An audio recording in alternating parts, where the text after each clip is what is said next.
வணக்கம். ஸோ கடந்த 10 வருஷமா நம்ம தட்டுல என்ன உணவு இருக்கு அப்படிங்கிறது வந்து ஒரு மிகப்பெரிய ஒரு பேசு பொருளாகக்கூடிய ஒரு விஷயம். அதுல இருக்கக்கூடிய நல்லது என்ன? அதுல இருக்கக்கூடிய கெட்டது என்னங்கிறது தொடர்பா ஏராளமான சரியான தகவல்களும், ஏராளமான தவறான தகவல்களும் கலந்து கட்டி நமக்கு வருது. ஸோ அதுல ஒரு முக்கியமான விஷயம் சமையல் எண்ணெயும், அதுல இருக்கக்கூடிய கலப்படமும். அப்படி சமைக்கிற எண்ணெயில என்ன கலப்படம் இருக்கு? அப்படிங்கிறத பத்தி தான் இந்த வீடியோ. வாங்க வீடியோக்குள்ள போகலாம்.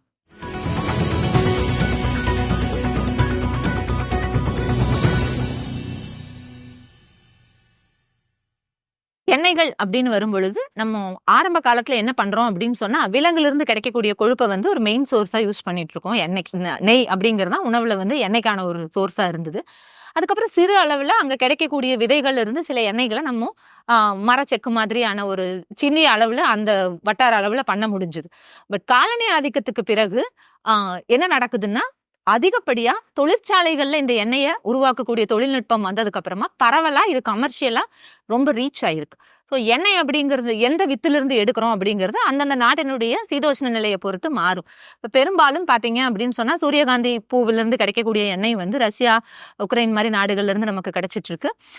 நம்மளுடைய சோர்ஸா இங்க கடலை எண்ணெய், எள்ளெண்ணெய், தேங்காய் எண்ணெய் இதெல்லாம் பழக்கத்தில் இருக்கு. யூரோப்பியன் கண்ட்ரீஸ்ல பார்த்தீங்க அப்படின்னு சொன்னா ஆலிவ் ஆயில் அதிகமாக யூஸ் பண்ணுவாங்க.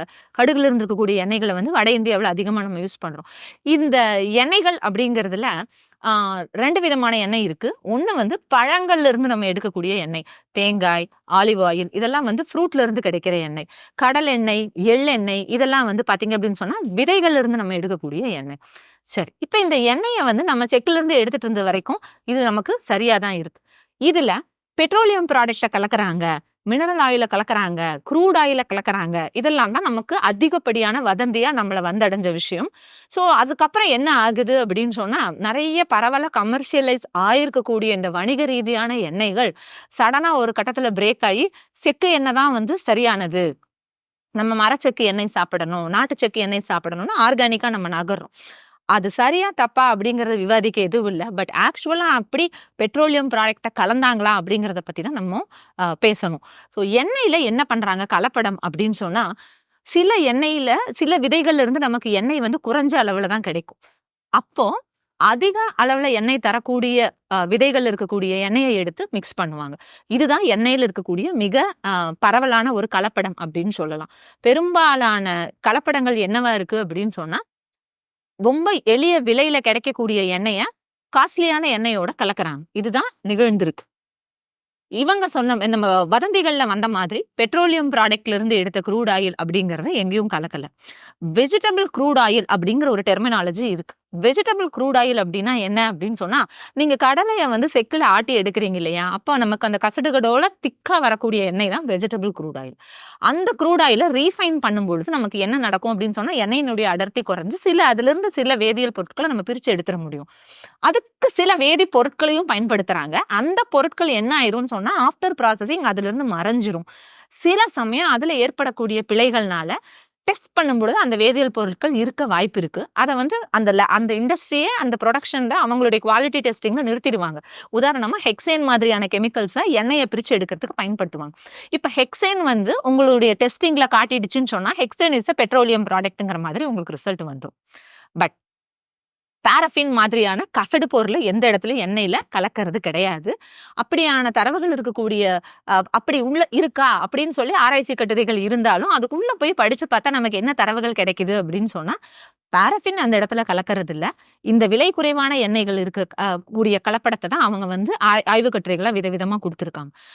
எண்ணெய்களை கலப்படம் அப்படின்னு சொன்னா ஆர்ஜிமோன் அப்படின்னு சொல்லக்கூடிய ஒரு முக்கியமான எண்ணெய் தான் பெரிய சவாலான விஷயமா இருந்திருக்கு. தமிழ்ல பிரம்மத்தண்டு அப்படின்னு சொல்லக்கூடிய ஒரு கச்சா பொருள், ஒரு களை செடி இது. ஸோ பெரும்பாலும் பார்த்தீங்கன்னு சொன்னா விலங்குகள், மேய்ச்சல் விலங்குகளே அந்த தாவரத்தை தவிர்த்துரும். அதுல இருந்து எடுக்கக்கூடிய எண்ணெயை வந்து உணவுல கலந்துருக்காங்க ஒரு கட்டத்துல. ஸோ அதை வந்து இந்திய உணவுக் கழகம் வந்து பரிசோதனை முறைகளை பார்த்து கடுமையா தடுத்திருக்காங்க. ஏன்னா அது தீவிரமான இதயம் மற்றும் கல்லீரல் தொடர்பான நோயை உண்டு பண்ணக்கூடிய எண்ணெயா இருந்திருக்கு.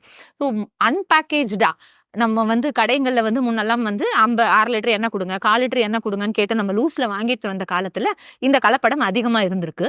ஸோ இதை வந்து கமர்ஷியலைசேஷன் அப்படின்னு சொல்லக்கூடிய கவர்ல வரக்கூடிய எண்ணெய் வந்ததுக்கு அப்புறமா தவிர்த்துக்க முடிஞ்சிருக்கு. நமக்கு வந்து செய்தி வந்து எக்ஸாக்டா ரிவர்ஸா வந்திருக்கு.